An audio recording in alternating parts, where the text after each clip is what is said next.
Hey party people, thanks for tuning into the Comic Sand. I'm Dylan Jumps, and today I'm going to give my spoiler-free review of the movie Morbius.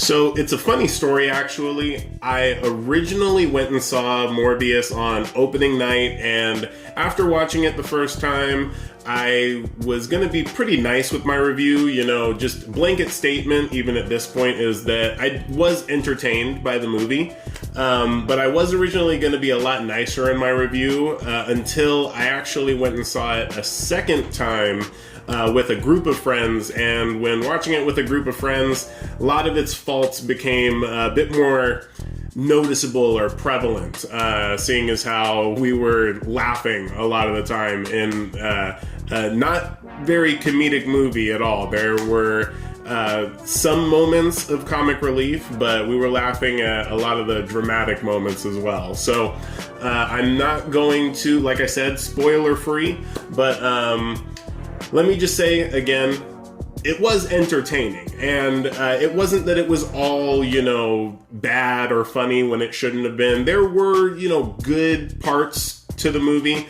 I will say that the action was pretty well choreographed, not like the best, but when you first do see the character Morbius kind of, fight some people, it's exciting, and it looks pretty cool. I will say that even after my first viewing of the movie, I was gonna point out that they were a little overindulgent when it came to the CGI aspect. Pretty much anything that moved fast, which, Morbius has super speed to an extent, not like the Flash or anything, but definitely is very fast. And so anything that's moving fast is shown to have like a trail of sand almost is what it looks like, and so it gets to be a little bit much at times. Like even his echolocation, which is supposed to be kind of like a bat and their sonar, even that has this sandy effect to it, and it's just like they used the same special effect but for everything almost. As far as Jared Leto, I was talking to people and I was wondering what Jared Leto was originally in that got him to keep booking these acting roles, because the first thing I ever saw him in was Suicide Squad as the Joker, and he was not very popular in that role. I personally, unpopular opinion, I didn't really have much of an issue with him as the Joker. I think that most of the issue I had with that Joker was was probably outside of his control, the just portrayal, the aesthetic of it.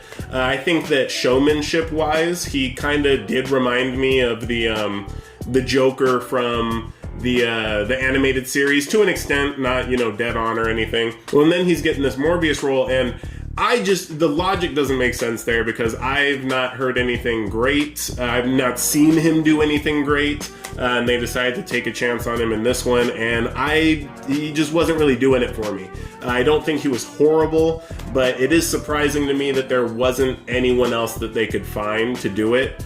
I think that some of his lines were just delivered in a cheesy or corny way. I think a lot of the movie was cheesy and corny. There were times that were completely meant to be dramatic and suspenseful that just I busted out laughing at because it was too much at times, honestly. Just a little disclaimer, this movie, while it is a Marvel movie, it is not part of the Disney Marvel Cinematic Universe. This is part of the Sony Marvel Universe that includes Spider-Man and characters that are typically part of Spider-Man's comics. For more information on that, I do have an earlier video that I made, much earlier on, and it explains the different studios and the rights they have to what movies, and so you can go check that out. I think it might be the fourth video I ever made, and it is titled Marvel Movie History or something of the sort.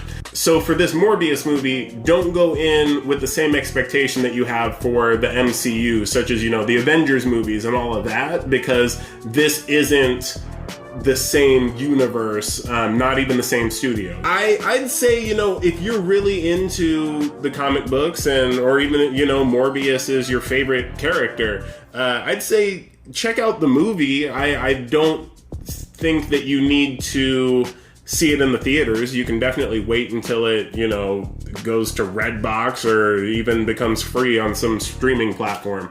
I'd say that it's entertaining enough. It wasn't a horrible movie. I've seen horrible movies, and this one didn't leave like a bad taste in my mouth or anything. It just wasn't what I wished it would be. I think a lot of the plot points ended up feeling really forced. I think that the way they tied it up was really rushed. And speaking of tying things up, just to tie this review up with a ribbon, I'd say it's entertaining enough to watch. I wouldn't have watched it again by myself. I only went because, it was a group of friends, and that was when I was planning on being nicer about it. I still wouldn't have planned on watching it again, by myself anyway.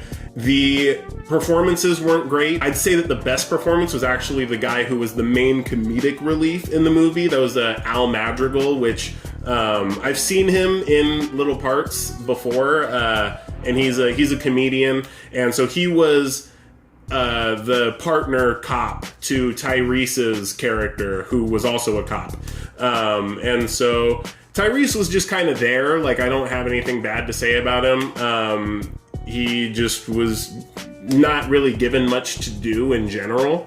But yeah, I'd say when you get a chance to watch it, go ahead. If you're really into the comic book stuff, check it out. Because I'm always going to watch a Marvel, a DC movie, any comic book movie I'm going to watch, because that's my thing. That's what I'm into. And so I'll always enjoy them to some extent, unless the movie is Dark Phoenix, which don't get me started on that. I've talked about that before. Yeah, save your money if you're not super into the comic book stuff.